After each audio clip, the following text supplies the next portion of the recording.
Você sabe por que muitos estão perdidos? Porque trocam o propósito eterno de Deus por migalhas que o pecado oferece. O diabo não precisa te destruir de uma vez. Ele só precisa te distrair com prazeres passageiros. Quem vive sem propósito vive escravo dos desejos. É guiado pelo estômago, pela carne, pelo que o mundo dita.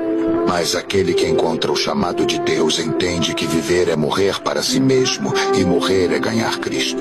O propósito não está no aplauso, nem na fama, nem na riqueza. O propósito está na cruz, onde o inferno foi vencido. Fora da vontade de Deus, tudo é vaidade que o vento leva. Dentro da vontade de Deus, até o sofrimento tem sentido, até o silêncio tem voz. Você nasceu para o eterno, não para o agora. Então escolha. Ou você se curva ao pecado e perde a alma, ou você abraça o propósito de Cristo e encontra a vida que nunca termina.